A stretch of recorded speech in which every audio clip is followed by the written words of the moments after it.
Hemos hablado con el doctor Gaona, porque todos incluso empleamos, ¿verdad?, el término eres un psicópata. ¿Pero qué es? ¿Qué es la psicopatía? ¿Se puede producir en cualquier momento de la vida? ¿Está también escrita en ese código antes de nacer? ¿Afecta a todo el mundo? ¿Podemos tener contacto con ella? ¿El psicópata acaba siendo un criminal? ¿Se puede curar uno de ser psicópata? Hay muchísimas preguntas, pero sobre todo lo intrigante es si estamos siendo manejados por grandes decisiones de personas que en el fondo, si se analiza, son psicópatas. Vamos, si te parece, Santiago, con la primera referencia. Doctor Gaona, un psiquiatra de absoluto prestigio y más de 3 décadas trabajando, entre otras cosas, con la psicopatía. ¿Qué es? Un psicópata es una persona con una escasa resonancia afectiva, es una persona que le resulta difícil ponerse en el lugar del otro a la hora de, por ejemplo, percibir un nivel de sufrimiento determinado, es decir, que carece de algo tan esencial en nuestra sociedad, entre aquellas personas que vivimos de una manera armónica, que es la empatía. Lo que sucede es que muchas personas se interpretan o igualan que la palabra psicópata, para empezar, es una enfermedad y no lo es. Es un trastorno antisocial de la personalidad. En definitiva, es una manera de ser. Primer punto perfectamente anotado. Santi, has hablado con Ronson, que es una figura que tú prácticamente veneras. Hacía mucho tiempo que no veía a Santiago Camacho tan impactado por una entrevista. Has hablado largo y tendido y me decías, ya verás, Iker, cada cosa que cuenta es una perla para debatir. Él es el que de alguna forma también te hace llegar esta idea de las profesiones con más alto índice de psicopatía. Pero, aunque sea brevemente, ¿quién es este tipo? Pues Jon Ronson es, como muy bien has dicho, un personaje que me ha impactado, sobre todo porque he tenido el privilegio de conocer a alguien que ya había leído sus libros anteriormente y que le tenía, y más después de conocerle, por probablemente el periodista de investigación más brillante de esta generación, y dicho así de rotundo.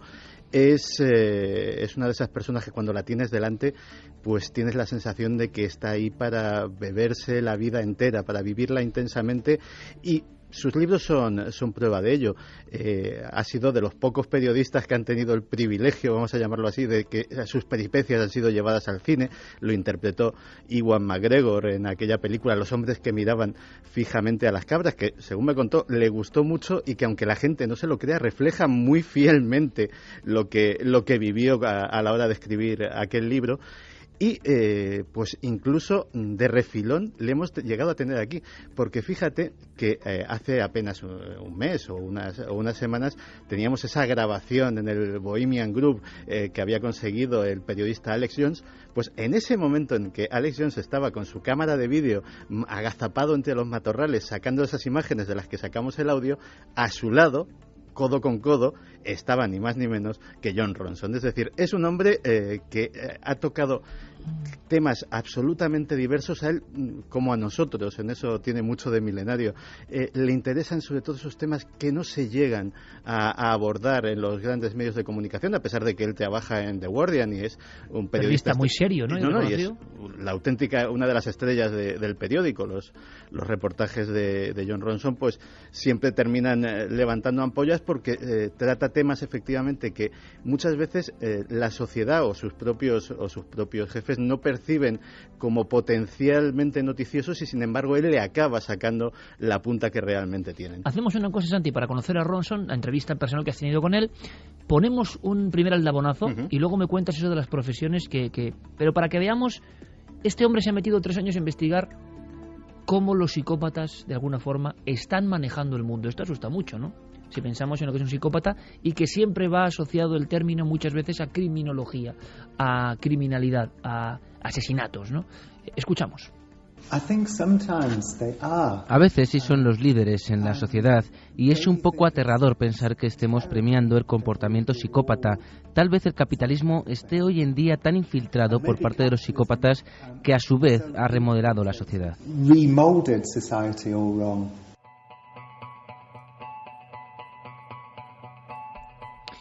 Habla directamente de una sociedad que tiende hacia la psicopatía.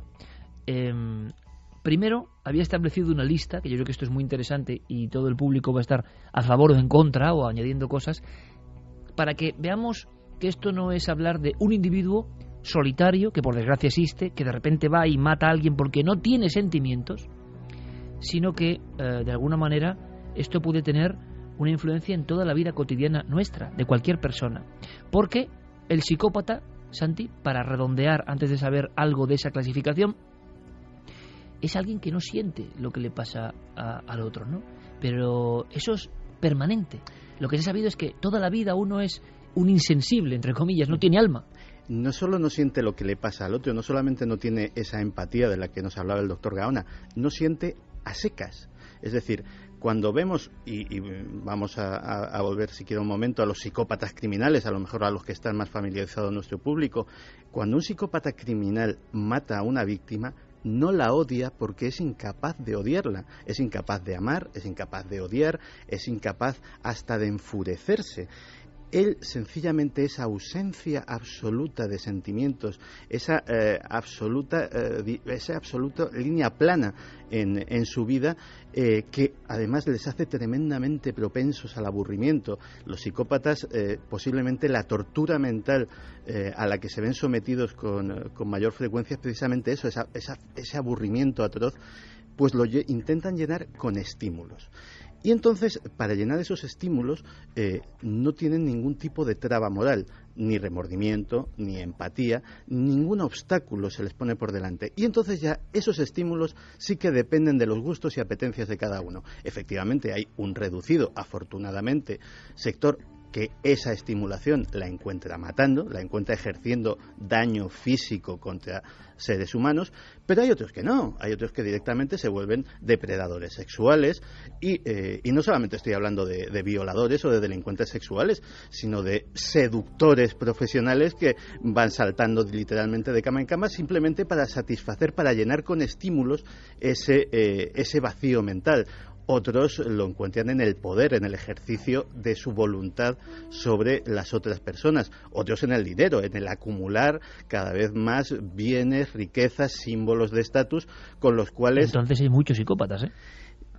Fíjate que no es tanto una cuestión de comportamiento, porque hay gente que puede hacer esas mismas cosas y que sin embargo puede sentirse torturada o puede hacerlo con un sentimiento X detrás, bueno o malo, sino de motivaciones. Y en este caso la motivación es simplemente llenar un hueco que no se puede llenar absolutamente con nada, porque hay algo, dicen algunos expertos, que en su lóbulo frontal, que les impide tener eso que el resto consideramos que es lo que nos hace humanos, que son los sentimientos. Claro, curiosamente empezábamos hablando de lo que nos hace humanos, de lo que nos conforma como seres que sienten a su madre hablando, sienten la música, y curiosamente tú me estás diciendo, Santiago, para que todo el mundo entienda que hay una parte de la humanidad que no tiene afectividad alguna, pero pensamos, hombre, la tendrá baja. No, que no la tiene, directamente no la tiene, y por eso son capaces de atrocidades que los demás nos espantan.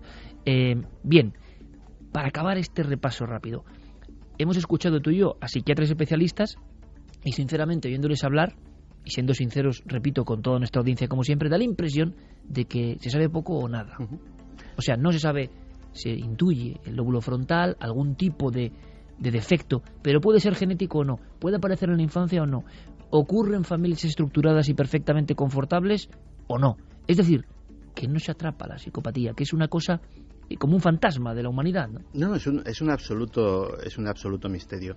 El doctor Herr, que es un personaje que vamos a citar varias veces, supongo, a lo largo de esta hora, es el fundador del Departamento de Ciencias del Comportamiento del FBI, es un auténtico Van Helsing de los asesinos psicópatas. Él ideó esos perfiles criminales que todos hemos visto aplicar a los agentes especiales en las películas. Dice que el psicópata probablemente nace, pero que es que ni siquiera hay forma de saberlo. Se les puede detectar, pero no se puede detectar la causa.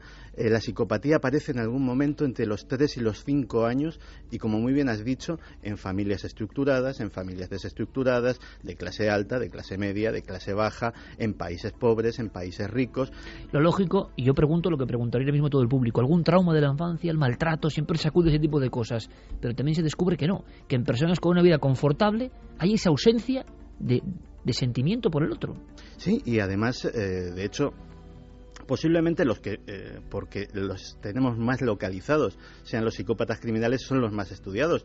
Si vemos sus extracciones sociales, podemos encontrar desde verdaderos desechos humanos, como Aileen Wuornos, la prostituta asesina, a tipos como Ted Bundy, que procedía de una magnífica familia blanca y rica norteamericana, que él mismo derrochaba encanto, que hizo una brillantísima carrera de derecho y que llevaba una doble vida durante años sin que nadie sospechase nada de él. Otra pregunta lógica es, ¿falta de afecto en la infancia, por ejemplo, es importante para que luego uno sea un desafectivo? Hay un proceso de desentización que también es cierto. O sea, si a una persona se le priva de ese cariño, se le priva de determinados estímulos, es posible que se acostumbre a vivir privado de ellos. Pero lo cierto es que también se han detectado casos en familias perfectamente unidas, perfectamente amorosas, sin ningún tipo de conflictos, sin divorcios, sin absolutamente nada anormal. ¿Qué puede influir para cambiar la vida y convertirse uno en un humano que no siente? Y eso ya luego parece que va de por vida, porque última pregunta antes de pasar, para que todos tengamos muy claro, dicen los expertos que incurable. Dicen los expertos que incurable. De hecho, hay dos tesis en el mundo de la psiquiatría. Una, la del Dr. Herr, que dice que efectivamente se ha intentado todo y no hay forma.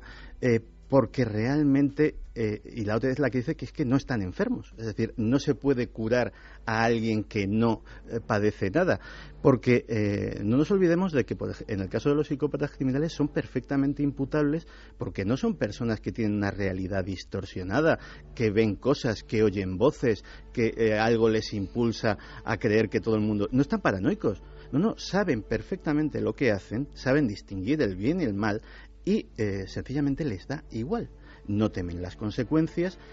Decía a micrófono cerrado, decía Jon Ronson, que lógicamente cuando surge este tema, pues buena parte de la audiencia es lógico. O sea, uno cuando lee un manual de psiquiatría siempre dice, bueno, se encuentra, dice, a mí es casi que me pasa esto.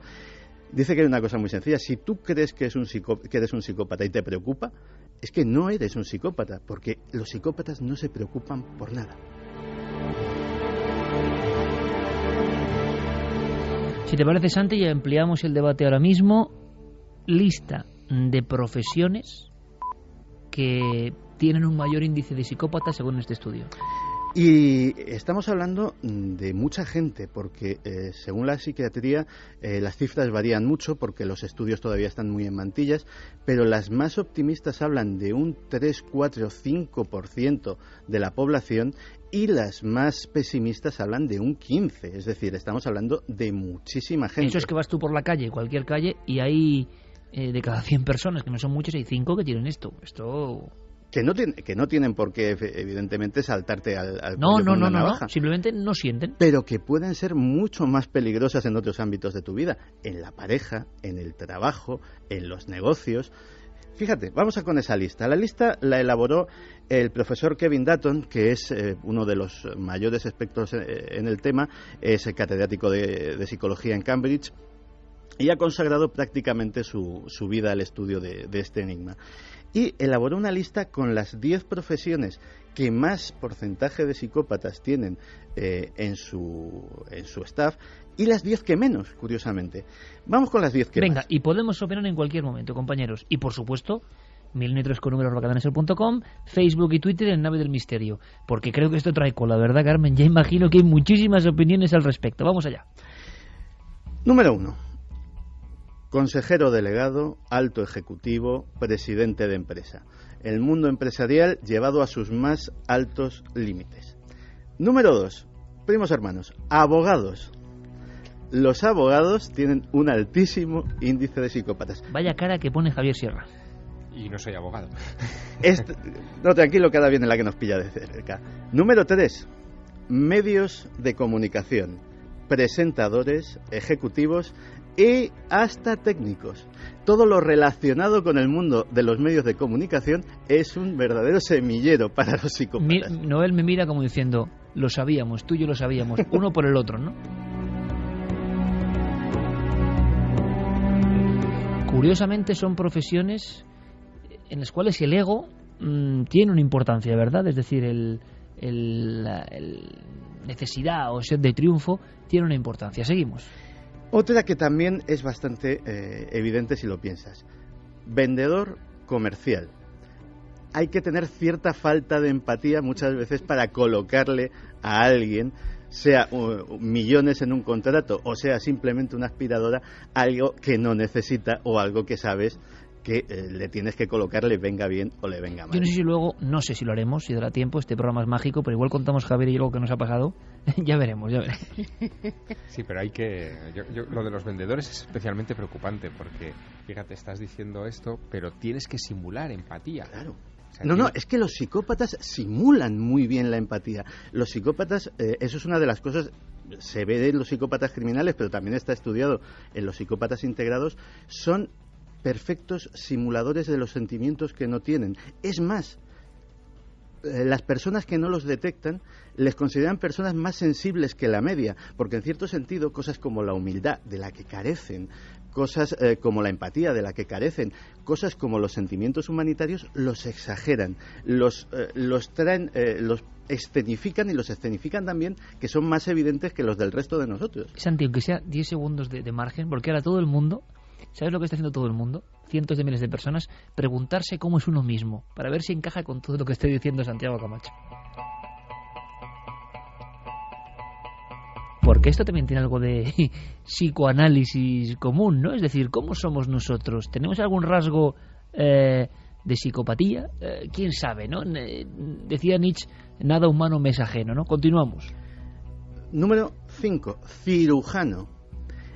Y también tiene, Carmen asiente, cirujano. Y también tiene muchísima lógica. Estamos hablando de una persona que tiene que coger un escalpelo, abrir a un ser humano y operar bajo una presión tremenda en la vida de esa persona en su mano, y que realmente a lo mejor ni siquiera le sería práctico preocuparse, estresarse con la tremenda responsabilidad que tiene. A lo mejor lo práctico es que tenga la mentalidad de un relojero, de estoy arreglando una máquina, estoy siendo un mecánico de un ente biológico, pero realmente no me hago consciente de la que tengo encima a nivel de responsabilidad. Pero qué difícil es separar la profesionalidad, en un caso como el de cirujano, totalmente, de la psicopatía. ¿Se ha cuantificado de alguna manera qué porcentaje de cirujanos, por ejemplo, pueden ser psicópatas? Ha dicho un término, Santi, que a mí me ha dejado, yo no lo conocía, psicópatas integrados. O sea, no hablamos de criminales, ojo, hablamos simplemente de gente con el umbral del sentimiento bajo cero. De hecho, una de las cosas que dicen todos los estudiosos sobre el tema es que el índice de psicópatas criminales es extraordinariamente bajo, porque a pesar de que les den igual las consecuencias, las miden muy bien, y si realmente pueden satisfacer sus apetitos, satisfacer sus huecos sin ponerse en el riesgo de ser penalizados legalmente por ello, es preferible, pero no lo hacen desde un punto de vista moral, lo hacen desde el frío cálculo. Es decir, ¿para qué voy a hacer algo que me pueden meter en la cárcel o me pueden llevar a la silla eléctrica si puedo pasármelo exactamente igual de bien haciendo cosas legales? Le preguntaba a Javier por ese porcentaje, ¿no? Por ejemplo, en profesiones concretas, ¿también hablamos de ese umbral del 4 o 5 hasta el 15? No, estamos hablando, en estas de las que estamos hablando de que es evidentemente muy por encima de la media de la población. Es decir, si estamos hablando de un porcentaje de un 5, estaríamos hablando posiblemente de un 20, de un 30. Es decir... Sigue. Periodistas. Y también tiene cierta lógica. Muchas veces determinados géneros del periodismo en los que te ves absolutamente sometido a tremendas presiones en cuanto a miedo por tu seguridad personal, en cuanto a ver miserias humanas sin cuento. Lo que se ha dicho siempre del reportero de guerra viendo la desgracia a través de la cámara y que no siente nada y que la cámara le protege, ¿no? Pues muchas veces eso termina en una desentización absoluta. Pero hay una profesión que en esto le va muy a la zaga: policías. Esta lista está dando muchísimas sorpresas. Que no lo decimos nosotros, Ojo, no, lo dice, que lo dice el doctor Kevin Sutton de la Universidad de Cambridge. Porque ya la que va después de policías, esa sí que va a ser de tirarse de los pelos a alguna gente. Número 8, clérigos. No encuentro la explicación, pero los estudios del Dr. Sutton han llevado a esta conclusión. Y así lo contamos, como Pues está puesto. aquí lo apuntaban, en las vías de contacto lo apuntaban. Dice, ¿y los clérigos? Porque ¿no veis que no tienen nunca empatía con nadie? Hombre, es una opinión muy personal. Ahí, pero claro, es lo que Yo estamos os digo hablando. lo que Es cuentan. personal el mensaje y personal la lista del Dr. Sutton. ¿La terminamos? Ya la escuchamos. La terminamos con uno muy evidente y otro que no lo podríamos imaginar ni en 1.000.000 de años. El evidente, evidentemente, es servidor público desde el punto de cargo público. Políticos, gobernantes, secretarios de Estado, etcétera, etcétera, etcétera. Burócratas en general. Sí. Y la novena, me he ido a la 10 por no decirle... Y la novena es chef, cocinero. No me preguntes por qué, pero según este estudio de este señor de la Universidad de Cambridge, los chefs también tienen entre sus filas un altísimo índice de psicópatas. ¿Nuestro público qué dice, Carmen? De todo. De todo. Es que Álvaro, esto es como un autoanálisis global. Álvaro dicen las malas lenguas que para estar en el poder hay que prescindir de los sentimientos. Terrible. Coco Fernández, entonces no es que les falten sentimientos, es que los que tienen simplemente son todos negativos y horribles. A eso le llamo yo simplemente maldad. Antonio Carrión Pazo, el problema de fondo de todo esto, en mi opinión, es si nacemos con predisposición para actuar como un psicópata o nos lo van introduciendo en la vida por las costumbres, valores, un sistema capitalista que corrompe a las personas. Que es lo que decía un poco Ronson, Eso sí ¿no? sería grave.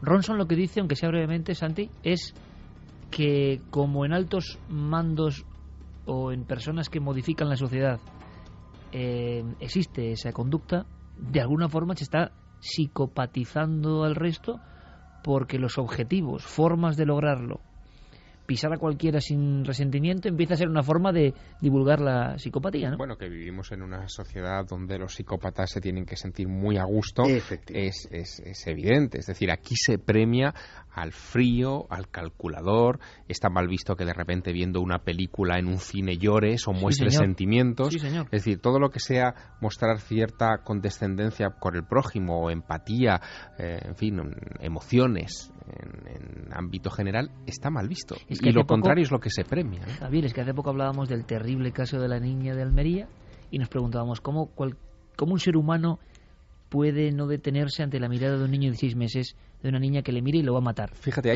viendo esto, claro, uno no ve una niña como la vemos nosotros, ¿no? Un niño. Hay un fenómeno editorial en los Estados Unidos de hace 1 año y medio, 2 años más o menos, que ha terminado llegando a España, pero no ha tenido ese impacto, que era un libro de una educadora, de una madre china, que era tremendo, se llamaba Amy Chua, el libro se titula Madre Tigre, Hijos Leones, donde lo estoy imaginando. Claro, donde ella daba pautas precisas sobre lo blandos que eran los sistemas educativos del hombre blanco y cómo un sistema educativo como el que ella proponía, que era el de ir convirtiendo a sus hijos en pequeñas criaturas despiadadas.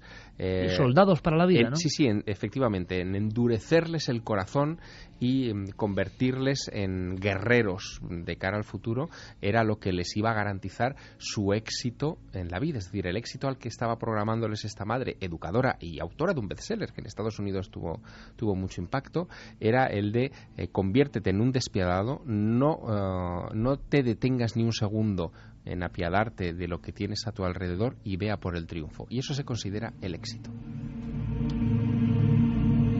Tampoco extraña nada que algunas series que venden en todo el mundo sean, por ejemplo, de los crímenes nórdicos, ¿no? Con todo tipo de violaciones, aberraciones, y que se convierta en y que todo el mundo lo lea, diciendo qué divertido. Digo, no sé, porque parece obra, como decía, de un auténtico psicópata, ¿no?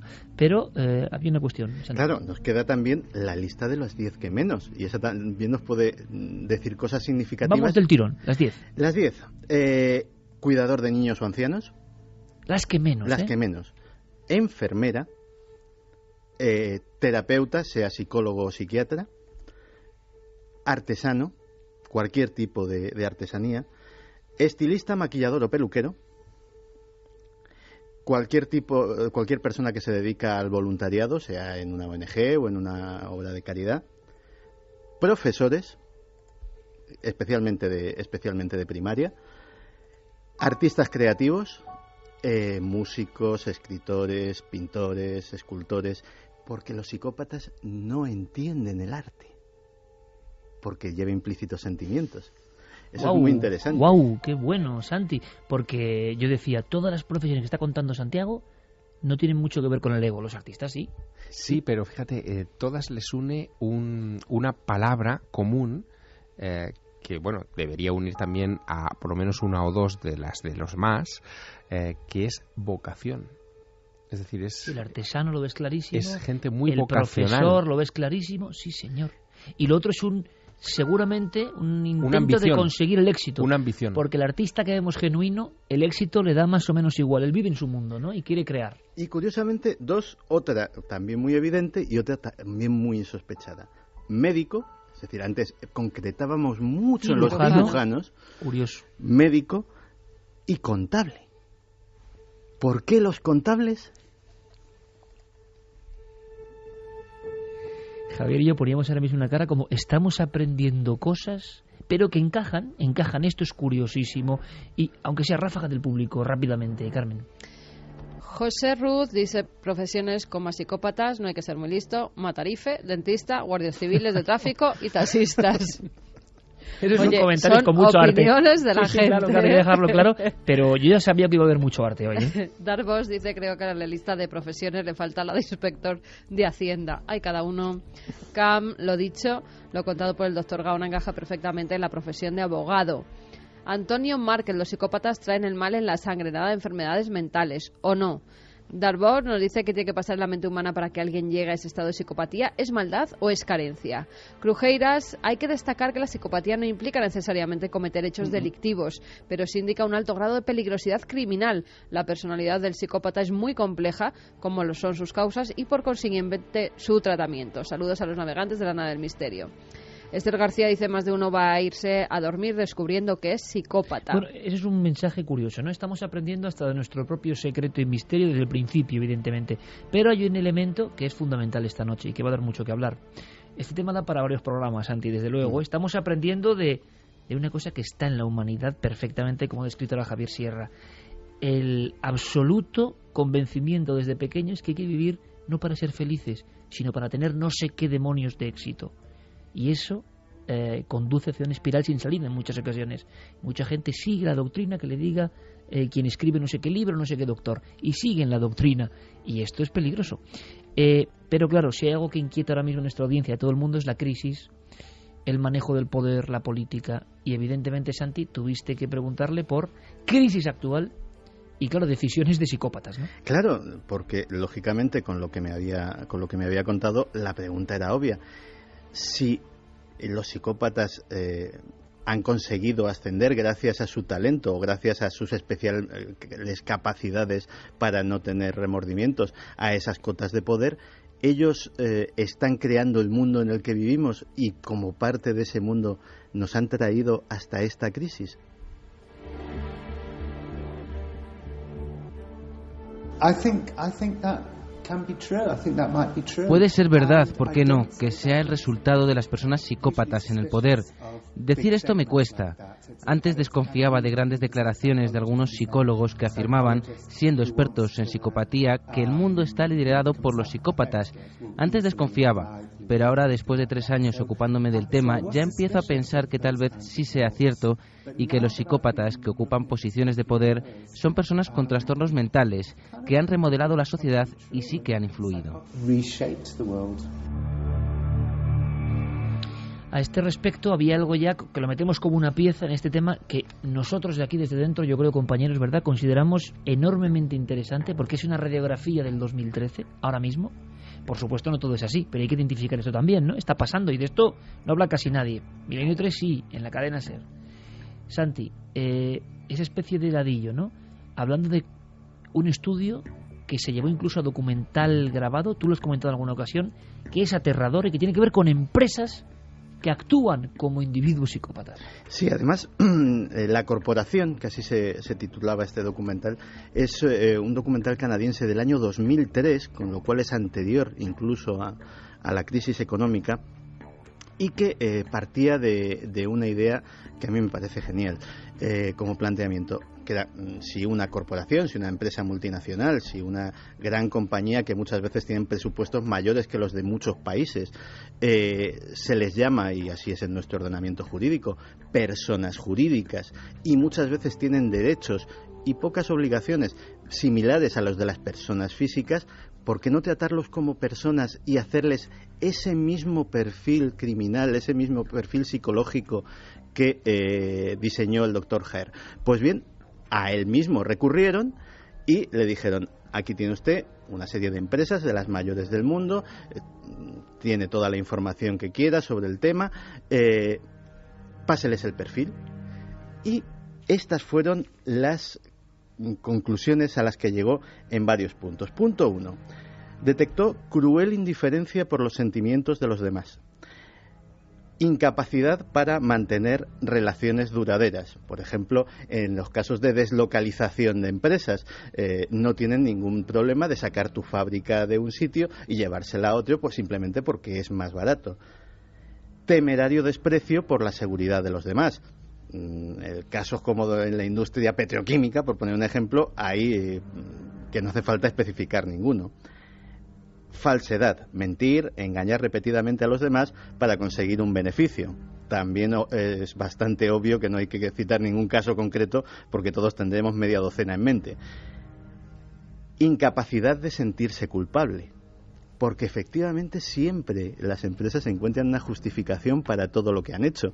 Desde Lehman Brothers hasta Enron, pilladas en tremendos fraudes, sus propios ejecutivos decían que no, que aquello era muy normal y que básicamente hacían lo que hacía todo el mundo. E incapacidad para ajustarse a las normas sociales relacionadas con el cumplimiento de las leyes. Con todo ello, el Dr. Herr dijo que no solamente eran psicópatas, en este caso no eran ni siquiera psicópatas integrados. Muchas de estas empresas eran psicópatas criminales. Curiosamente, cuando uno va a cualquier zona del mundo, ¿verdad? Le hemos hablado muchas veces, Carmen, de igual que estés en Lima, en Frankfurt, en Madrid, las grandes compañías dominan el mundo más que nunca lo han dominado. Yo no sé si esto lo que cuenta este doctor es verdad o no, pero lo que es cierto es que estamos en el mundo de la globalización y en el mundo de la sensación, como describía perfectamente Javier, del todo vale desde la infancia. Claro, luego aparecen los vídeos de niños chinos corriendo por la nieve desnudos, ¿no? Y cosas de ese tipo porque los padres les obligan a correr por la nieve desnudos y ese tipo de cosas, ¿no? Para hacerlos más duros ante la vida. Está muy bien lo del guerrero, pero imagino que eso era en su época, ¿no? Me imagino, no sé, pero ahora es como un... No tiene más que ver, que también las imágenes recorrieron el mundo, el entrenamiento de los niños chinos, de los atletas chinos desde pequeñitos, de edades de 4 o 5 años, que aquí sería directamente, esos entrenadores serían metidos en la cárcel, o sea, por directo maltrato. Y luego vídeos de atropellos muy célebres de niñas en China y que nadie hace nada. Aunque en nuestra propia sociedad tan occidental también hemos visto muchos acontecimientos grabados por miles de cámaras donde está ocurriendo algo y nadie hace absolutamente nada. Quizá por temor, ¿no? Que entonces no sería psicopatía, sino una sensación de un sentimiento muy humano. Continuamos en esta interesantísima entrevista, Santi, sobre las tinieblas de la mente colectiva. ¿Le preguntabas a Ronson sobre psicópatas productivos? Sí, porque, claro, estamos hablando de mucha gente. Estamos hablando, pues, a lo mejor de un 10% de la población. Que ¿habría psicópatas buenos? Es decir, gente que, a pesar de no tener sentimientos, pues pudieran ser personas productivas para la sociedad, personas beneficiosas. Fíjate que tenía hasta en mente a un personaje que cumple este perfil de lo que sería un psicópata bueno, el famoso señor Spock de Star Trek, que efectivamente el personaje se caracterizaba porque no entendía los sentimientos humanos, era fría lógica. ¿Podría existir un personaje así? Eso se lo pregunté a John Ross. Yo personalmente quisiera ser psicópata, quisiera no tener a veces ataques de ansiedad, de preocupación, de pánico, tensión, porque son sensaciones difíciles, complicadas de experimentar, desagradables. La ansiedad, además, es dolorosa, mientras que el psicópata no sufre, está encantado, no tiene esas sensaciones dolorosas de sufrimiento. El psicópata está contento con una sensación guay, no tiene preocupaciones. A veces quisiera ser un poco psicópata para no experimentar la ansiedad. Sin embargo, Robert Hare, que es mi gurú, me dijo que si no se vive la ansiedad, si no se vive la culpa y no hay remordimientos, solo crece en el espacio que no está ocupado ni la ansiedad, ni la culpa, ni los remordimientos, cosas malas, que en principio son manipulación, maldad, cosas retorcidas. Yo sí he encontrado alguna vez a personas que creen que se puede aprender algo de los psicópatas. Por ejemplo, hay un académico de la Universidad de Cambridge que afirma que podemos aprender de los psicópatas. Por ejemplo, un neurocirujano, si está operando un cerebro, si es una persona fría que no sufre bajo la presión, que no tiene ningún tipo de sentimiento, pues a lo mejor es beneficioso para él. Pero en principio, según Robert Hare, mi conclusión también es que no podemos aprender nada de los psicópatas, solo cosas malas. Y creo que los aspectos que antes mencionaba, que me han hecho sufrir, como la ansiedad, la rigidez, el sufrimiento, la agonía, son los que me impiden ser un transgresor, ser una mala persona, ser un hijo de puta, y por muy difícil que sea tener sentimientos dolorosos, creo que es lo que nos contiene.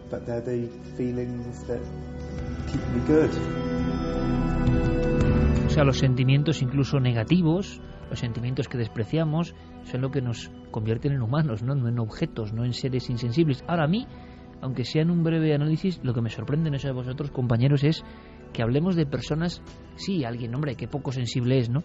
Pero personas sin sentimientos, es que yo no me acabo de creer que haya una ingeniería humana con cerebro, corazón, pulmones y que no tenga sentimientos. La cuestión es hasta qué punto esta sociedad que hemos creado y en la que vivimos deshumanización absoluta, ¿no? Está creando psicópatas. Es decir, alguien que no es psicópata, que no tiene ese defecto de serie, y sin embargo adquiere esa personalidad pues porque a fuerza de ver escenas de violencia, bien sea en películas o en series de dibujos animados cuando es un niño, bien sea en los informativos todos los días. Mira que lo hemos comentado en alguna ocasión, claro, que eso no puede ser bueno. Claro, terminas también entrando en esa línea, ¿no? Todos vemos escenas de violencia, ¿y por qué no acabamos todos siendo psicópatas? Pero nunca como ahora, desde tan temprana edad. Claro, nunca. Pero Iker, al ver esas escenas, los niños, habrá muchos niños de la misma generación que unos sean psicópatas y otros no, y han visto las mismas escenas de violencia todos. Sí, la cuestión y han visto la muerte de otros niños en la televisión y han visto un montón de cosas. ¿Por qué unos desarrollan esa psicopatía y otros no? ¿Es algo a nivel celular? ¿Es algo a nivel genético? ¿Es algo a nivel cerebral? ¿Es algo...? Claro, esa es otra opción, ¿no? Se habla de la posibilidad de una cuestión genética. Ha habido autores. Que a mí me parece, que me sigue pareciendo lo más misterioso que hay. Eso de las cuestiones genéticas todavía me parecen increíbles. Pero ¿de dónde se replican? Es como lo del principio del programa. ¿De dónde? ¿Dónde está el principio de esos genes? ¿De dónde? En nuestros genes hay genes de los primeros padres, no lo olvidemos. La gente cree que son sus genes. No, es que esto viene de muy atrás, ¿vale? ¿De dónde?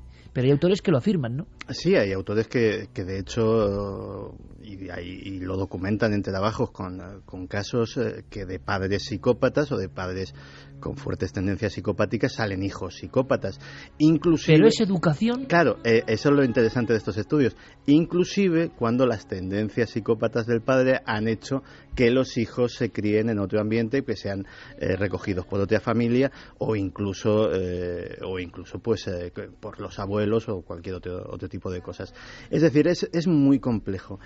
Fíjate que a todos ahora mismo nos está costando mucho ver o intentar intuir lo que hay dentro de esas mentes. Yo he encontrado un fragmento en una película relativamente reciente, donde un personaje icónico, además, que todos nos va a venir a la mente, el Joker, el archienemigo de Batman, nos da un atisbo, nos abre una ventana de lo que puede ser la mente de un psicópata. De verdad tengo pinta de tener un plan. ¿Sabes qué soy? Soy un perro que corre detrás de los coches. No sabría qué hacer si alcanzara uno. ¿Sabes? Actúo sin pensar. La mafia tiene planes. Los polis tienen planes. Gordon tiene planes. Ellos maquinan. Maquinan para controlar sus pequeños mundos. Yo no maquino. Intento enseñarles a los que maquinan lo patético que es que intenten controlarlo todo. Así que, cuando digo, ven aquí, que no tenía nada personal ni contra ti ni contra tu novia, Tienes que saber que digo la verdad. Se describe perfectamente una escena que ahora comprendemos perfectamente, que tantas veces ocurre y dices, ¿cómo es posible, no? ¿Cómo es posible que alguien humano haga esto?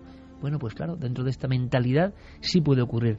Le preguntaste a Ronson sobre psicópatas criminales y no criminales, ¿no? Sí, le pregunté, porque claro, ya que tenemos esa dicotomía, tenemos esos psicópatas acaparadores de titulares que a veces tienen hasta fans, cosa que siempre me ha parecido un poco extraña, y esos psicópatas anónimos, esos psicópatas invisibles, ¿cuáles podrían resultar más peligrosos para la sociedad? Es difícil, pero creo que los psicópatas empresariales son más peligrosos que los psicópatas que asesinan.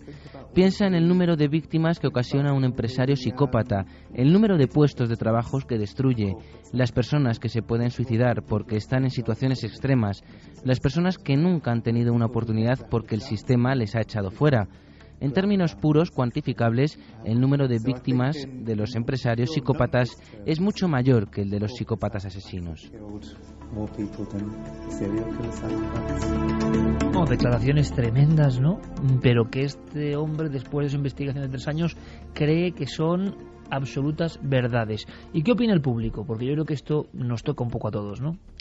Pues sí, Juan Diego Lozano dice dónde quedamos los científicos y o escépticos, somos psicópatas por ir fastidiando muchas de las ilusiones que tiene la gente. ¡Ey, qué bueno eso, eh! Científico, hombre, científico, hay un abanico amplísimo de científicos, también son ¿no? los cirujanos, ¿no? Claro. Y los médicos, y unos entran dentro de los psicópatas y otros no. Y escéptico no sé a qué se refiere con la palabra escéptico, pero de verdad que sí, es el frío calculador pegado a lo racional. No está mal, no está nada mal. Janet Ruiz dice, todos llevamos dentro un psicópata en potencia. Siempre le he dicho a mis hijos que dentro de nosotros hay una lucha del bien y el mal y depende de ti a quién dejes salir. Miguel Ángel Moreno, también los no psicópatas matan. ¿Dónde está el mayor porcentaje de asesinos? ¿Entre los normales, entre comillas, o los psicópatas? Claro, es que la gente mata por ira, mata por celos, mata por sentimientos, mata muchísimo. Eso, hasta ahí estamos de acuerdo. Incluso mata por locura, es decir, lo hablábamos en la redacción antes, Iker, pues esta gente que coge un día una escopeta y se va al campus de su universidad y se lleva por delante a todo. Yo le preguntaba a Santiago, oye, ¿son casos de este tipo? Y parece que no. Y no, los asesinos en masa muy rara vez, prácticamente nunca, son psicópatas, primero porque el asesino en masa sabe que va a caer, es decir, el psicópata no tiene ninguna gana de morir, es un ser apegado a sí mismo porque es lo único que tiene. Entonces es un egoísmo, el único sentimiento que puede haber es egoísmo y autosatisfacción. Porque es lo único que hay en el mundo. El resto somos cosas, somos objetos, no hay nada que les una a ellos. Hasta sus animales, que suelen ser bastante cariñosos con ellos, ojo, es una cosa bastante curiosa, son cosas, pero son cosas de su propiedad y por eso las cuidan con mucho esmero, porque cuidan sus propiedades y cuidan su entorno, porque en el fondo están pegados a ese mundo, están pegados al mundo de lo material, de la propiedad, de esto es mío, y a fin de cuentas es como aquel que dice, qué pobre que solo tenía dinero. Pues en el caso de los psicópatas sucede exactamente eso. Bueno, y luego está el caso contrario, que yo creo que sería la antítesis de esa lista. Yo la leí hace unos días, que es el número de profesiones que tienen el mayor número de suicidios en su interior. Y yo creo que sería todo lo contrario, ¿no? Personas que efectivamente sufren y padecen y sienten esa ansiedad, esa culpa, ese remordimiento del que hablaba Jon Ronson, y es curioso, pero si trazas un paralelismo entre esas profesiones con mayor número de suicidios y las que tienen menor número de psicópatas, hay cierto paralelismo. Por ejemplo, los médicos decían que era una de las mayores profesiones con suicidios en su interior. Y lo que no cuadra, por ejemplo, es lo de policías. Parece ser, en España por lo menos, se hacía un llamamiento hace unos días de que en la policía municipal se había dado un caso, o sea, un número extremo de suicidios por esas presiones a las que se estaban enfrentando, ¿no?, estos agentes en la actualidad, de desahucios y de todo tipo de cosas que vemos actualmente en las noticias. Sandra Mancha dice, los psicópatas parecen alimentarse del miedo y malestar que provocan en la gente que tiene la capacidad de sentir. Miguel Ángel dice, psicópata es doble desgraciado, insensible para lograr su ambición y luego por no poder disfrutar de su éxito. David Rey, en los 10 años de Milenio 3, este es el programa que más miedo da. Estoy en la cama pensando que soy un asesino. Rosa María... No. No, si está pensando eso es que no lo es. Y sobre todo si siente miedo. O sea, claro. El miedo es un sentimiento. Es que ya sé que es muy complicado hacer esa abstracción. El psicópata vive en un nirvana de tranquilidad y aburrimiento. O sea, ese es su estado normal. Y cuando le sacan del nirvana de tranquilidad y pasa al aburrimiento es cuando necesita estímulos para volver al de normalidad. Creo, Santiago, que pocas veces se ha hablado, y te lo agradezco, con esta claridad, y tú no eres psiquiatra, pero lo estás contando mejor que muchos especialistas que no salen de sus cajas de conocimiento. Con esta normalidad se está hablando de un sentimiento que nos parece, a mí por lo menos, verdad, es que lo veo imposible. No debo seré otras cosas, loco seguro, psicópata no creo, porque lo veo tan increíble que alguien no tenga sentimientos, no le mueva la energía del sentimiento, sea cual sea, pero lo estás contando de tal manera que yo creo que pocas veces se ha contado esto de esta forma y mucha gente está haciéndose preguntas. Claro, eso es lo que el cine muchas veces nos ha traído a psicópatas casi convertidos en una especie de superhéroes. El caso más conocido, Aníbal Lecter. Ejercen cierta fascinación porque hay características que nos gustaría poder imitar. La sangre fría, la inteligencia no tanto como capacidad intelectual, sino como una infinita capacidad de cálculo que tienen. Eso es lo que les ayuda a triunfar tanto en el crimen como en el resto de las profesiones a las que se pueden dedicar, porque no pierden la calma absolutamente por nada, no se estresan. Lo que decía Javier, eso se premia hoy en día. Y asumen riesgos... Poco emotivo y cerebral. Sí, y son capaces de asumir riesgos impensables para el resto de nosotros por las consecuencias no solamente morales o físicas, sino a veces por las consecuencias para el propio ego, el sufrir una humillación. A ellos les da igual cómo les veas. Ellos no hacen nunca el ridículo, nunca se van a sentir ridículos, nunca se van a sentir humillados, porque para sentirse humillado te tiene que importar lo que tú pienses de mí, y como no me importa, la humillación es una cosa que está fuera de mi espectro. Ana Romero dice, cirujanos y cocineros psicópatas, entiendo que para abrir en canal un cuerpo humano tengas que ser frío, pero para hacer salsas... Es curioso porque hay algunos reportajes y documentos de personas que se encargan de preparar los cadáveres, en fin, de todo tipo de cosas que nos parecen imposibles, y uno dice, ¿es porque se ha hecho ya profesional? ¿Se ha hecho escudo y no le da miedo la muerte? ¿O es porque hay algo de falta de empatía y uno puede trabajar... no sé, embalsamando los cadáveres, con todo el respeto, pero que nos impresiona, ¿no? Y ahora se abren incógnitas. Miguel Ángel dice, escuchando esta noche el programa, testiguo desde el sentido del humor, pero verad que tengo vecinos que son auténticos psicópatas, emulan muy bien empatía con los demás, pero de puertas para adentro no sienten nada por el otro y son temibles. Todo un clásico. Yo también lo atestiguo, Miguel Ángel. Yo tenía vecinos psicópatas, te lo aseguro. Silian dice, yo siempre he creído erróneamente que un psicópata ocuparía una profesión donde no se expusiera mucho a la sociedad. Al contrario que lo que dices, porque son profesiones que se... Claro, eso para un psicópata criminal es lo ideal. Y de hecho, normalmente un psicópata criminal tiene la tremenda ventaja de ser prácticamente invisible y de necesitar que equipos muy especializados vayan detrás de él, porque puede prescindir de cosas y de elementos como puede ser ver la seguridad de un hogar, como puede ser una familia, como puede ser cosas que para nosotros son esenciales.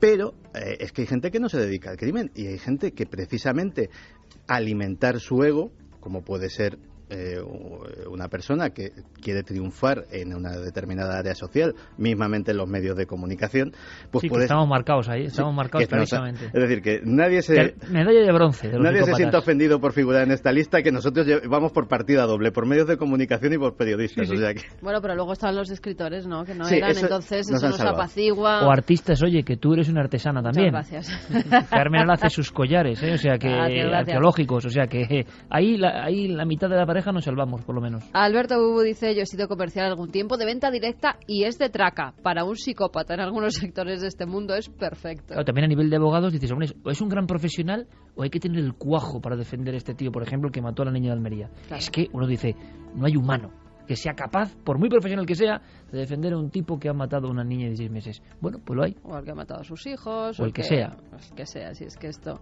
Daniel dice, yo creo que la psicopatía también puede crearse o desarrollarse, sobre todo en casos de acoso, que terminan vengándose. Si no le torturaran, igual no cometería actos criminales, aunque a estas personas una sola mirada los traumatiza. ¿A ti te parece que este tema está generando como un impacto especial, verdad? Sí.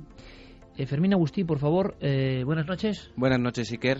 Cuéntame, 2:36. Pues Milenio 3 ya es trending topic en Twitter. Quiere decir que este tema, gracias, Fermín, ves, está tocando el cerebro colectivo, porque yo sé que muchas personas hoy están aprendiendo cosas que no sabían. Yo, ojo, el primero de todos. No, y te hace pensar en qué psicópatas hay a tu alrededor también. O en ti mismo. O en ti mismo, elementos... si tienes ciertos elementos de psicopatía o no. Claro, porque es así, ocurre así. Yo creo que es un primer dossier, es una primera parte, es un primer elemento que hemos puesto ahí y que evidentemente, Santi, habrá que seguir investigando de esta forma en la mente humana, porque es increíble. Ahora entendemos algunas cosas. Ahora, es verdad, yo me he quedado también con lo que decía Javier, las tendencias. Y hablaremos. Tú sabes que te planteé un programa, ¿no? Y lo haremos. Estoy en ello. Santi creo que va a hacer un programa que va a ser la traca viva, que es los tejedores de tendencias. ¿Y qué hay detrás? Tendencias sociales e ingeniería social. Pero claro, Javier lo ha dicho perfectamente, en mi opinión. Se premia eso. Es un débil, es un enloquecido el que siente, el que empatiza. Dicen los expertos en ese cerebro del que hablábamos al principio del programa cuando somos niños dentro de nuestra mamá, parece que dividido en dos partes, ¿no? Dicen, cuentan, yo no lo sé, me parece muy sencillo, pero yo no lo sé. Una parte emotiva, una parte artística, una parte que se despierta, ¿verdad, Javier?, con el resplandor, por ejemplo, del arte. Qué curioso, ¿eh? Los psicópatas son incompatibles, agua y aceite con el arte, quizá porque el arte de verdad es la última esperanza de la belleza y del sentido de la vida, ¿no? Pero lo curioso es que hay otra parte que es cerebral, calculadora, metódica, inalterable. Y eso es lo que se está premiando, absolutamente. Creo que este programa, humildemente, tiene poco de programa psicópata, porque estamos constantemente emulando o diciendo o generando fantasía. Pero también lo he contado Santi para reflexionar. Emoción, porque la clave está también ahí. Generamos miedo, generamos esperanza, generamos inquietud, curiosidad. Tú lo has hecho siempre, esperanza sobre todo. Sí. Interés, dices, bueno, puede ser algo de... Pero emoción y algo tan fantástico como la ilusión, ¿no? Que es un sentimiento tan profundo. ¿No tienen ilusión los psicópatas? En fin, Santi, me quito el sombrero, compañero. Me quito el sombrero. Vamos con otra cosa, ¿os parece? Porque realmente este tema nos ha dejado un poco asombrados, ¿no? Con todo el conocimiento de Santi, y al final, incluso lo que contaba el entrevistado, vale, estaba muy bien, pero como lo ha contado Santi, estaba todavía bastante mejor. Vamos con algo que decía Javier que ha pasado en Egipto, algo terrorífico. Tenemos crónica, estaba en el Cairo Nacho Ares. Quiero que nos cuente algo como especialista, porque esto parece obra de psicópatas, ¿o no? Movidos por la fuerza de la religión. ¿Es posible que hoy haya personas que busquen, os imagináis, tumbas faraónicas y que viertan sangre de un niño inocente por eso? Nos parece cosa de tiempos remotos. Nacho Ares desde el Cairo nos cuenta. La noticia desde luego es estremecedora. Degollado un niño egipcio como sacrificio para hallar tesoros faraónicos.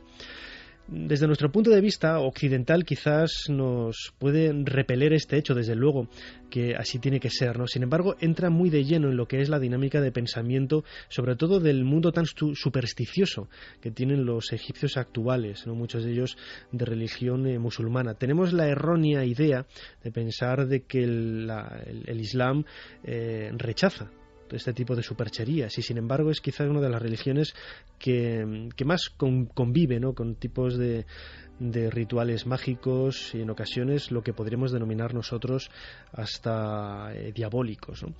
El degollamiento de un niño no es quizás más que una de esas pruebas, como digo, del miedo que tienen los musulmanes a todo aquello relacionado con la cultura faraónica. No es la primera vez que encontramos relatos no quizás tan estremecedores como el degollamiento y el asesinato de un niño para intentar buscar un tesoro, sino también de la utilización de magia contemporánea, magia magia blanca en ocasiones, para hacerse con los tesoros de un lugar, ¿no? Los egipcios creen que los santuarios y las tumbas faraónicas están protegidas por lo que ellos denominan los afrit, que es una suerte de espíritus, una suerte de jinas, de entes espirituales, colocados allí por los antiguos egipcios, que tienen una tipología muy particular, desprenden un olor bastante desagradable, lanzan en ocasiones fuego, lo podremos incluso denominar con elementos parecidos a los dragones, y es esta magia la que intenta sopesar o por lo menos compensar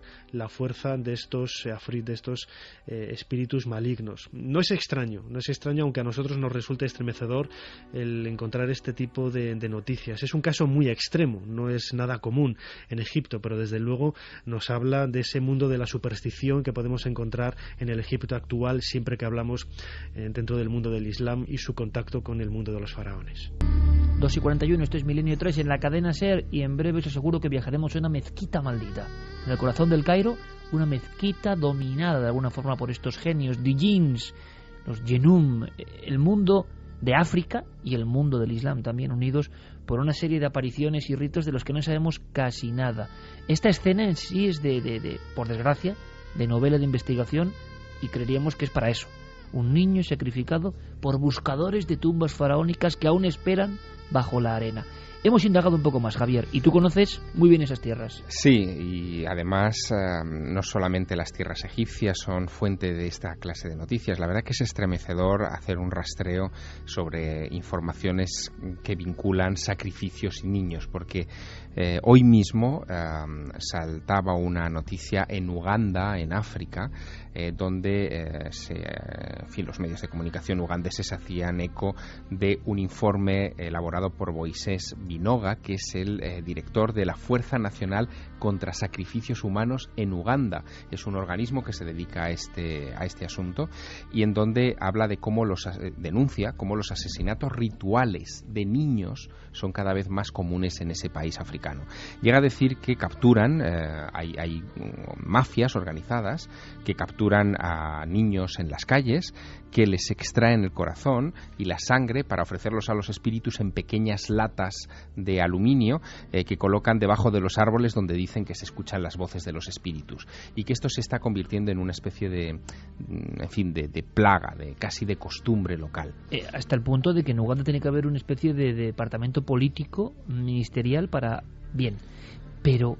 ¿la relación con la arqueología y la búsqueda de tesoros? Sí, en el caso de Egipto esto llama mucho la atención, porque Egipto es un país que tradicionalmente no está vinculado a los sacrificios humanos. En la cultura egipcia hay muy pocos rastros de esto, aunque los hay. Y lo que ha saltado en estos días parece que tiene más que ver, como decía Nacho Ares, con la brujería dentro del entorno islámico. Fíjate que es curioso porque Nacho nos hablaba de los jinas, de los espíritus. Hay mucha tradición desde el Magreb a toda la zona también del Nilo, por supuesto, de influencia islámica. Allí la palabra clave es shour, que es magia negra. Se cree mucho en el mal de ojo. Este tipo de creencias son muy comunes en la población. Aunque sea una población religiosa islámica, hay un porcentaje muy elevado de gente que le tiene respeto a este asunto, y otro porcentaje no poco elevado que también lo practica. Y es curioso porque, por ejemplo, hay términos muy en el mundo árabe que definen muy bien esta situación. Por ejemplo, la locura. Esta noche que hemos hablado mucho de trastornos psíquicos, en árabe es majnun, que significa estar bajo el dominio de los jinas. Es decir, que se les asocia con cosas cotidianas, están infiltrados en nuestra sociedad y actúan en momentos determinados. Y sí es cierto que para lograr aplacar a espíritus que se creen asociados a tumbas antiguas, todo lo antiguo en el antiguo Egipto, en el Egipto contemporáneo, todo lo antiguo produce miedo en la población actual. Esto sí que es muy curioso y merece un paréntesis, Javier, porque tú recuerdas que eran, por ejemplo, en Túnez, y en la frontera de Túnez y Argelia, yo me acuerdo perfectamente, aquellas casas con la mano de Fátima, casas humildísimas, blancas, en mitad del desierto, pero lo que te llamaba la atención era la mano abierta, roja, negra o roja, como diciendo stop, que en el fondo es un stop a los espíritus. Pero a mí lo que me ha impresionado y que muchos arqueólogos me han contado es, en el Islam, y Andrés Guijarro, el gran arabista y amigo de este programa, nos lo contaba muchas veces, hoy lo que queda en ruina lo arqueológico para nosotros maravilloso, pero en el fondo quizá tenga algo de verdad, ¿no? Lo arqueológico es el mundo de los espíritus. Está guardado, las ruinas, los sarcófagos, las momias, evidentemente, pero también los emplazamientos, las ciudades deshabitadas de la arqueología antigua, están dominados por los espíritus. Si uno accede a los diarios de excavación de cualquier misión egiptológica, desde el siglo XIX hasta nuestros días, se va a encontrar siempre alguna referencia en el momento de abrir una tumba que ha permanecido intacta durante los últimos 2.000, 3.000, 4.000 años.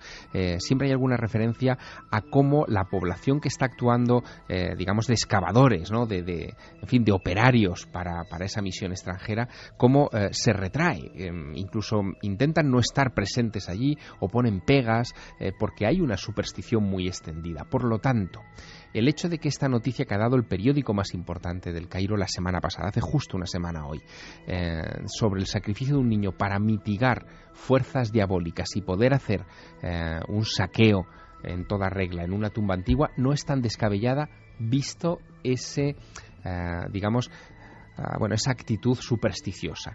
Fíjate, yo le he preguntado a Enrique de Vicente sobre nuestro esta gran amigo cuestión. Y asesor de este programa, ¿no? Él ha estado muchísimas veces en Egipto, conoce muy bien la cultura faraónica, su historia, pero también la cultura islámica contemporánea, y hacía una valoración muy curiosa. Viene a decirnos que los sacrificios humanos, en el fondo, no son ajenos a la antigua cultura egipcia, y lo escuchamos.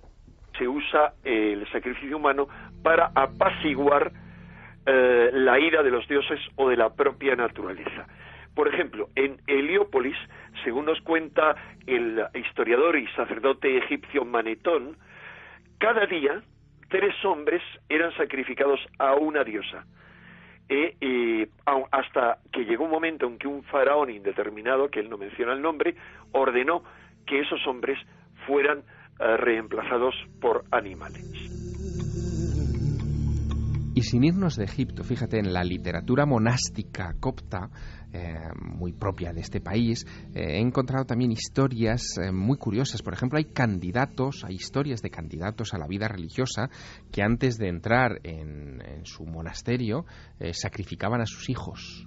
Era como una especie de tributo a Abraham, a la historia de Abraham y Isaac. Dar el paso que no dio Abraham. Exactamente. Y esto aparece, por ejemplo, en un documento antiguo que se llama el Apotegmata Patrum, o los dichos de los padres del desierto, donde se cuentan varios de estos casos, no en monasterios. Qué miedo, por cierto, el nombre del propio documento y lo que cuenta, Javier. Sí, el Apotegmata Patrum, sí, es casi de novela. Bueno, pues en monasterios, importantes de la tradición copta, como el de San Antonio en el Mar Rojo o el de Santa Catalina en el Sinaí. Ojo, que estamos hablando de los primeros monasterios de la humanidad, que no es poca cosa. Absolutamente. Se cuentan cómo hay candidatos que llegan a sacrificar a sus hijos para entrar dentro. Y en esos lugares, y esto es todavía más estremecedor, dentro de esos monasterios que tú has visitado y que tienen esa atmósfera tan especial, se encuentran algunas de las representaciones pictóricas del siglo VII, más antiguas, no solo del sacrificio de Isaac a manos de Abraham, sino de otro mucho más oscuro que también cuenta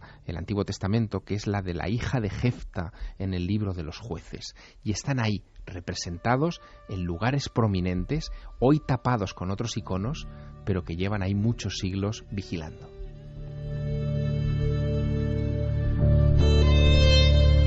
Con esta música maravillosa que nos pone Noel Calero, estábamos viendo otra diapositiva de la historia con Javier Sierra, que evidentemente es maestro para contar estas cosas.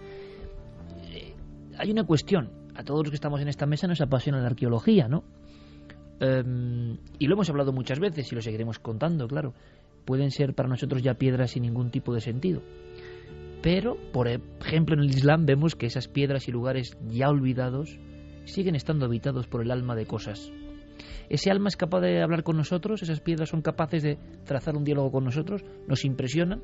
Yo solo puedo decir que en poco tiempo tendremos una demostración en Cuarto Milenio que yo creo que va a ser brutal. Una vez más, sabemos muy poco de los españoles que fuimos. La cultura antes de la ordenada Roma, que nos dijo cómo eran las leyes, nos hizo carreteras, evidentemente nos trajo muchas cosas buenas, pero antes los españoles éramos los íberos.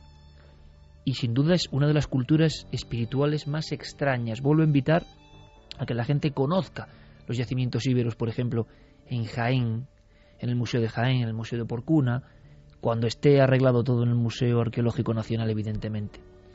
Lo que para nosotros son piedras, los propios íberos determinaban que eran almas encarnadas en piedra, almas creadas de la nada, y como tales eran sacrificadas, acuchillados los ojos, alanceadas, y muchas veces, y esto lo he aprendido hace muy poco y por eso os lo cuento, se mataba la escultura, se mataba el alma de la escultura y se la enterraba bajo una lápida. Eso no era una piedra, eso era mucho más, y quizá todo esto tenga que ver con que esas piedras tienen algo de ánima. Es apasionante. Ahora entendemos también ese temor que tantas veces nos han contado de los ayudantes de las grandes excavaciones, ¿no? El temor real a los Dijins, que muchos dirán no existen, son leyendas. Claro, mientras pase esto, existen, condicionan nuestra vida. Leyendas que algunas de ellas tienen un paralelismo extraordinario con casos que tú muy bien conoces. Por ejemplo, en Marruecos es muy famoso Aisha Candisas. Es una jina, una mujer con patas de cabra, seductora, que se acerca en las noches de los pastores a aquellas personas que están en ese momento atizando el fuego para calentarse, y que tenemos historias idénticas en la comarca de La Vera, en Cáceres. Ahí hemos estado, ¿no? Viendo la historia del Pancho. Así, es decir, que se aparece el mismo icono. Es la misma historia, en distintas culturas, en lugares poco sospechosos de la influencia de los jinas o de la historia del Islam, y sin embargo ese arquetipo ha quedado ahí, esa imagen, sea lo que sea, y se repite una y otra vez. La arqueología es mágica y es mucho más que un objeto de decoración como el arte más o menos actual. Es algo mucho más profundo, y los egipcios, por fortuna o por desgracia, lo saben bien, y a veces surge esa irracionalidad porque saben que acercarse, por ejemplo, a una tumba es una profanación que va más allá de lo humano. Y nosotros hemos conocido, ¿verdad, Carmen?, en Perú, Huaqueros. ¿Y te acuerdas de cómo hablaban del mal de Huaca? Hicimos un programa en su día. ¿Te acuerdas cómo decían que los que se enfrentaban a los que protegen las tumbas acababan convertidos en calavera? ¿Y cómo hablaba la gente en los pueblos de Perú?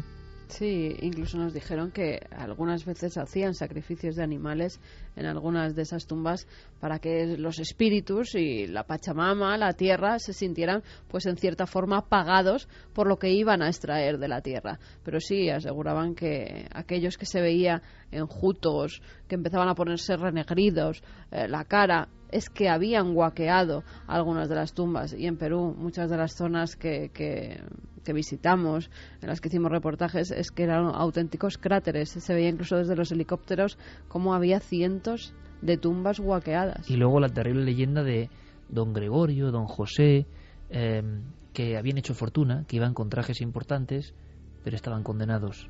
Se iban consumiendo poco como calaveras, porque habían profanado el eterno sueño de los muertos.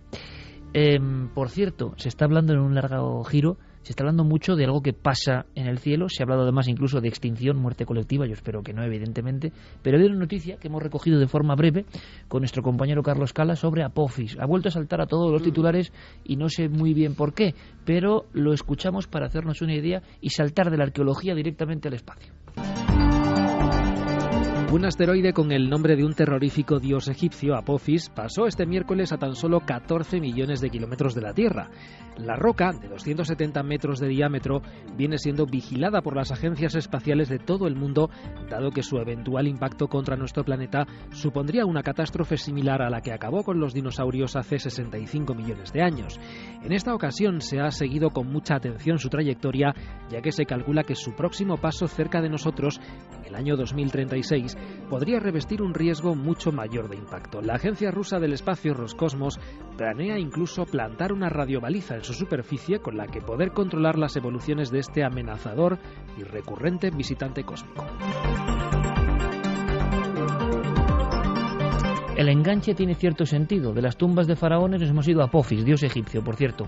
Rápidamente, José Manuel Nieves, el encargado de la ciencia en ABC y colaborador nuestro, evidentemente, nos habla de si hay verdadero peligro, de esas 3 vueltas de rosca de Apophis sobre la Tierra, y nos habla quizás de lo que preocupa a mucha gente, extinción. No es un asteroide de los que podría causar una extinción masiva, como pasó, por ejemplo, con el de los dinosaurios. El que acabó con los dinosaurios hace 65 millones de años tenía 10 kilómetros.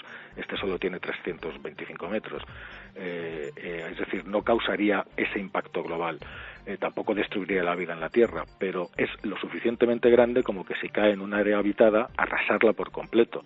Y por un área no me refiero solamente a una ciudad, me refiero pues probablemente a una provincia entera, es decir, varios cientos de kilómetros a la redonda alrededor del punto de impacto, pues quedarían arrasados. Lo que sí haría sería provocar un cambio climático bastante fuerte. Y ese cambio climático sí que podría afectar de alguna manera a las formas de vida, ¿no? El clima es fundamental para eso, pero no estaríamos frente a un episodio de gran extinción. Como ejemplo de algo que sepamos históricamente, podemos recordar el que cayó en Siberia en el año 1908, en Tunguska. Pues aquello fue una piedra que medía 50 metros, es decir, era 6 veces más pequeña que este asteroide del que estamos hablando. Y lo que hizo fue arrasar 2.000 kilómetros cuadrados de tundra en Siberia. 12:57 ahora mismo, vendrán enseguida nuestros compañeros, ya están por aquí, de los servicios informativos de la cadena SER para estar al tanto de todo, y nosotros luego continuamos viajando, investigando, surcando el planeta. Bueno, José Manuel Nieves dice esto, pero sinceramente tampoco se sabe que un meteorito acabase con los dinosaurios. Se tiene como consenso, como se tenía esta semana como consenso, que el lenguaje se aprendía a los 6 meses. Ya no.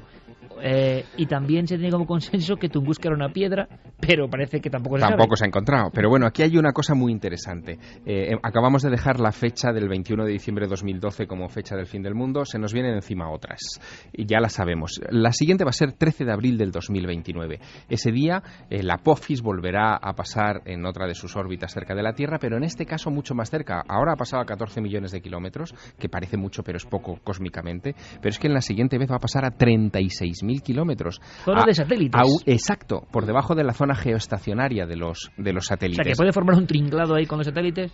Puede formarlo, y luego lo que es, en fin, el temor de algunos es que el efecto gravitatorio de la Tierra sobre esa roca puede hacer que en la siguiente pasada, que es en el 2036, pueda haber riesgo de impacto. Todo está por escribir. Ahora mismo el observatorio Herschel no le pierde ojo a esta roca, que pensábamos que era de 270 metros, pero que en esta pasada se ha visto que es más grande, son 325, y seguramente descubriremos muchas más cosas en ella. Oye, Javier, ¿y por qué le llamarían Apophis realmente, no? Porque es terrorífico. Apophis es una serpiente, en la mitología egipcia es la que trae muy terrible, la muerte. Muy terrible, es además. Muy terrible, y la verdad que es de mal gusto haberle puesto ese nombre a una roca amenazadora, a un NEO, a un Near Earth Object, a uno de estos objetos que tienen riesgo de colisión con la Tierra. ¿Siguiente fecha fin del mundo, Javier? 13 de abril 2029. Pues ojalá hagamos otro especial. Sin duda. Aunque sea para decir que no va a haber fin del mundo. Exactamente. Pero que o estemos aunque juntos sea para que cuando y sea lo el fin hagamos. del mundo muramos con las botas puestas. También, yo espero que no. Santi, Javier, como siempre, un honor, amigos. Un Gracias placer. por enseñarme tantas cosas, y a todo el público de Milenio 3. Gracias, hasta la próxima semana, en 7 días, nuestros dos compañeros de lujo para contarnos muchísimas más cosas. Luego vamos a Tierra Santa y a Venezuela. Sí. Dos misterios nos llaman. Y a México. Porque lo de México también da un poco de escalofrío. Y hablaremos de arañas. Viene Diego Marañón con historias también terroríficas y de arañas. Dice una encuesta, yo no sé si hay gente con aracnofobia por aquí, pero que nunca estamos en nuestra vida más allá de 2 metros de una araña. ¿Será verdad?